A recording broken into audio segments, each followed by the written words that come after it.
तो हेलो दोस्तों, आज का वीडियो में आपका वेलकम है। तो आज हम बात करेंगे हिंदी व्याकरण का, जो कि समास एक इम्पोर्टेंट टॉपिक है, जो कि हर एक साल है, जो कि इसमें से 5 से 10 नंबर का क्वेश्चन आता है। तो आप लोग वीडियो पे बन रहे और वीडियो पसंद है वीडियो को लाइक कीजिए और चैनल पर नए तो चैनल को सब्सक्राइब कीजिए और बेल आइकन को ऑल पर सेट कर लीजिए, ताकि हमारे आने वाले अगले वीडियो आपके पास नोटिफिकेशन पहुंचता रहे।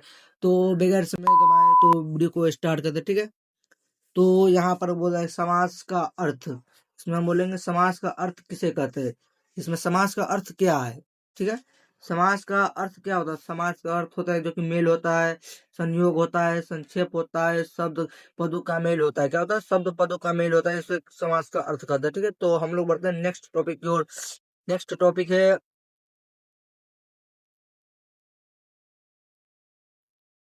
नेक्स्ट टॉपिक की ओर बढ़ते हैं हम लोग। नेक्स्ट टॉपिक है यहाँ पर समास किसे कहते हैं। कि समास किसे कहते हैं? दो या दो से अधिक पदों के मेल से बने शब्द पद को क्या कहते हैं? समास कहते हैं। दो या दो से अधिक, बोला है दो या दो से अधिक पदों के मेल से बने शब्द को क्या कहते हैं? बने शब्द पद को क्या कहते हैं? समास कहते हैं, ठीक है। समझ गए आप? आई होप समझ गए हो आप लोग, ठीक है। बोला कि दो या दो से अधिक पदों के मेल से बने शब्द पद को क्या कहते हैं? समास कहते हैं, ठीक है। अगले टॉपिक और बढ़ते हैं हम लोग। अगला टॉपिक है कि पूर्व पद। पूर्व पद समास का पहला पद जो कि क्या होता है? पूर्व पद होता है, ठीक है। समास का पहला पद को पूर्व पद कहते हैं, ठीक है। समास का पहले पद को क्या कहते हैं हम लोग? पूर्व पद कहते हैं, ठीक है। उसके बाद फिर नेक्स्ट टॉपिक और बढ़ते हैं। समास के भेद। समास के कितने भेद होते हैं?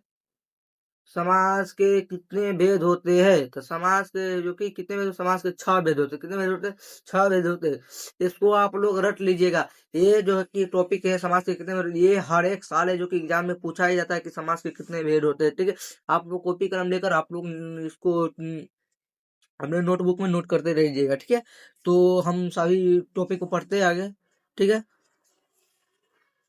पहला हो गया तत्पुरुष समास, दूसरा हो गया कर्मधारय समास, तीसरा हो गया अवयवी समास, चौथा हो गया द्विगु समास, पांचवा हो गया द्वंद्व समास, छठा हो गया बहुब्रीहि समास।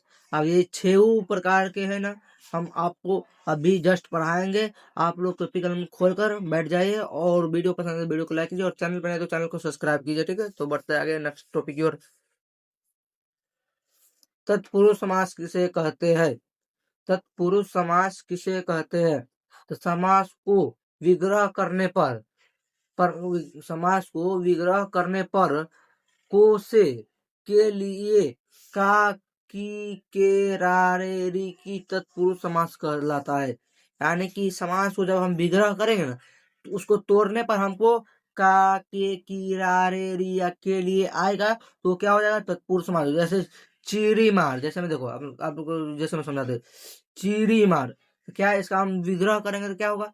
चीड़ी को मार, चीरी मार, ये नहीं हुआ। इसको हम विग्रह करने पर क्या बोला है? कि समाज को विग्रह करने पर को से के लिए का के की रा रे री की तत्पुरुष समास कहलाता है, ठीक है।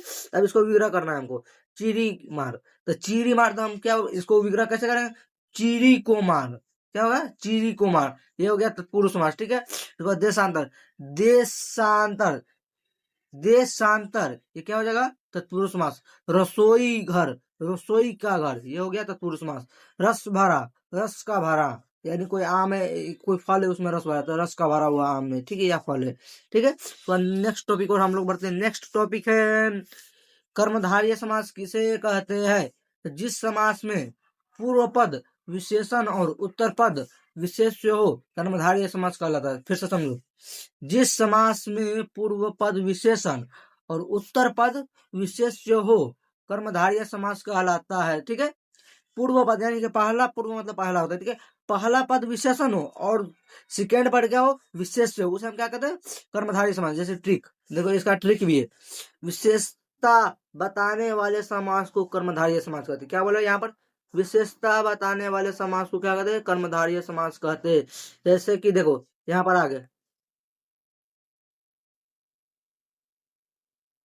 काली मिर्च, इसका विशेषता क्या है? ये काली है जो मिर्च है, क्या है?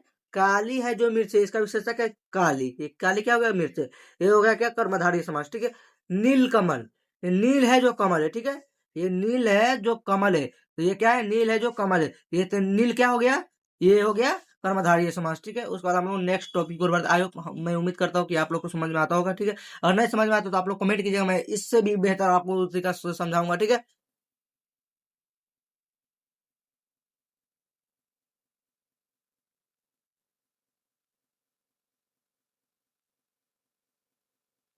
अवयवी समास किसे कहते हैं? जिस समास में पूर्व पद अवयव हो या अवयवी भाव समास कहलाता है। लाइक जिस समास में पूर्व पद अवयव हो, अवयवी भाव समास कहलाता है, यानी पूर्व पद क्या हो, अवयव हो। ठीक है, वो अवयवी समास कहलाता है। जैसे इसका ट्रिक भी है, ठीक है, हम ट्रिक में समझा रहे हैं आपको। उपसर्ग को अवयवी भाव समास कहलाता है। देखो, आप उपसर्ग किसे कहते हैं, आप लोग को मन में ये क्वेश्चन आया होगा कि अब उपसर्ग कहाँ से आ गए इसमें। उपसर्ग मतलब होता है पहले वाले। ठीक है, उपसर्ग मतलब होता है पहले वाले, और प्रत्यय मतलब होता है बाद वाले। ठीक है, तो उपसर्ग यानी कि बोला कि उपसर्ग यानी कि पहले वाले भाव को क्या कहिए, पहले वाले शब्द को क्या अवयवी भाव समास कहलाता है। ऐसा आपको, उसको हम एग्जाम्पल के तौर पे हम समझा रहे हैं आपको। ठीक है, एग्जाम्पल इसका देखो, यथा स्थान, यथा स्थान, पहले देखो आप इसको तोड़ो, विग्रह करो। यथा जोर स्थान होगा। ठीक है, इसका विग्रह करें, यथा अलग हो जाएगा, स्थान अलग हो जाएगा। ठीक है, तो इसमें क्या हो जाएगा, यथा जो हो गया क्या हो गया, अवयवी भाव, अवयवी भाव समास हो जाएगा। ठीक है, यथा के अनुसार, स्थान के अनुसार यथा स्थान हो जाएगा। ठीक है, तो यथा स्थान क्या हो जाएगा, ये अवयवी भाव समास हो जाएगा। ठीक है, आजीवन, आजीवन जीवन के अनुसार, क्या है, जीवन का आ पहले है, उसके बाद जीवन है, तो जीवन के अनुसार क्या हो जाएगा, आजीवन जो क्या हो जाएगा, अवयवी भाव समास हो जाएगा। ठीक है, उसके बाद हम लोग नेक्स्ट टॉपिक की ओर बढ़ते हैं। एक दो और एग्जाम्पल इसमें समझा देता आपको। ठीक है, प्रतिदिन, बोला है कि प्रतिदिन, तो दिन के अनुसार, क्या है, दिन के अनुसार। ठीक है, पहले दिन, पहले देखो, प्रति पहले अलग है और दिन बाद अलग है। ठीक है, इसमें क्या है, प्रति का है जो उपसर्ग हो जाएगा, पहले वाले को हम उपसर्ग कहते हैं और बाद वाले को प्रत्यय कहते हैं। ठीक है, इसको विग्रह करने पर आपको पता चलेगा कौन उपसर्ग है, कौन प्रत्यय है। ठीक है, तो देखो, प्रति अलग है और दिन अलग है। ठीक है, तो प्रतिदिन, तो ठीक है, दिन के अनुसार। ठीक है, क्या है, दिन के अनुसार, प्रतिदिन, तो प्रतिदिन क्या हो जाएगा, अवयवी भाव समास हो जाएगा। ठीक है, उसके बाद यथा समय, यथा समय, समय के अनुसार। ठीक है, यथा और जोड़ समय अलग अलग हो रहा है, यथा हो गया उपसर्ग और यथा समय बोल दिए, तो यथा समय क्या हो जाएगा, अवयवी भाव समास। आई होप, मैं उम्मीद करता हूँ कि आपको समझ में आता होगा। ठीक है, आप लोग कॉपी कलम लेकर बैठे होंगे तो आप लोग और ज्यादा समझ में आएगा। ठीक है, तो हम लोग अगला टॉपिक और बढ़ते। अगला टॉपिक है कि द्विगु समास किसे कहते हैं? द्विगु समास किसे कहते हैं? तो संख्यावाचक को द्विगु समास कहते हैं। क्या कहते हैं? संख्यावाचक, संख्यावाचक को क्या कहते हैं हम लोग, द्विगु समास कहते हैं। आप देखो, इसका जैसे मैं एग्जांपल समझा रहे हैं आपको, जैसे में संख्यावाचक, 2 3 4 5 6 7 8 9, गिनती की संख्या का हम संख्यावाचक कहते हैं। ठीक है, गिनती की संख्या को क्या कहते हैं, संख्या है, सब क्या है, 1 2 3 4 5, क्या है, संख्या है। ठीक है, तो गिनती को यानी कि संख्या वाचक को क्या कहते हैं, द्विगु समास कहते हैं। अब देखो, संख्या, दो क्या है, संख्या है, तीन क्या है, संख्या है, चार क्या है, संख्या है, अब क्या है, दो पर, इसमें देखो पहर दो, दो पर क्या है, संख्या, दो पर, दो का बोध हो रहा है यहाँ पर, दो पर संख्या है। त्रिवन संख्या है, त्रि का तीन यानी कि तीन का बोध हो रहा है। त्रिलोक, तीन का बोध हो रहा है, यानी कि ये सब क्या है, संख्या है। ठीक है, तो ये दो पर जिसमें संख्या लगाओ वो क्या हो जाएगा, वो द्विगु समास हो जाएगा। दो पर, त्रिवन, त्रिलोक, ये सब क्या है, संख्यावाचक संख्या। ठीक है, थोड़ा हम लोग बढ़ते हैं नेक्स्ट टॉपिक, और नेक्स्ट टॉपिक है द्वंद्व समास किसे कहते हैं? द्वंद्व समास किसे कहते हैं?